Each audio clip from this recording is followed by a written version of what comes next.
Quloq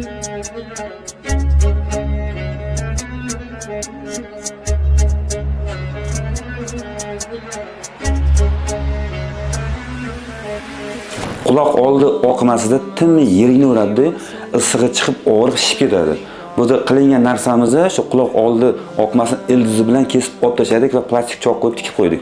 O'rni ham bilmaydi. Endi xudo xolasa bu qaytalamaydi bu narsa. Butun umr qaytalamaydi. Bunda o'zi aslida katta odamlar kamdan kam bo'ladi. Nimaga desanglar, 4-5 yoshida yerinab operatsiya qildirish kerak. Biz ko'p holatda qilganmiz, yosh bolalarni qilganmiz, lekin bular yaxshi bo'lmagan, o'zlari qildirganmidi.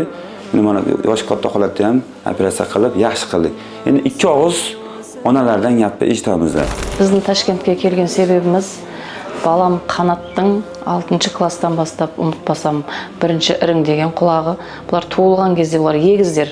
Tug'ilgan кезде екі yeni bo'lgan tesigi, so'ning birevi suqtab isib ketdi-da, xirurglar prямо kesib tashladi, iring chiqdi. Жазылып ketdi-da. 8-klassda 2-3 yil arada qaytadan ikkinchisi bo'ldi. Biыл üçüncüsü bo'ldi. Үшеуінде де жазылмады. Универде оқиды биыл. Кураторлары осы кісінің сіздің инстаграмыңызды берген, осы кісіге бар деп.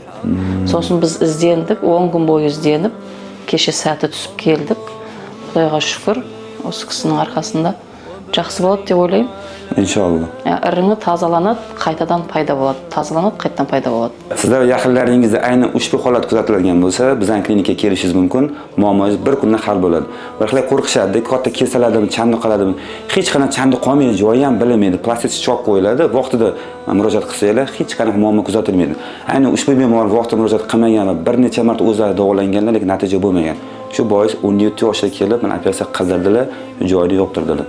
Sizlar yaqinlaringizda shu holat kuzatiladigan bo'lsa, bemalol bizning klinikaga kelib, ushbu kasallikdan shifo topishingiz mumkin.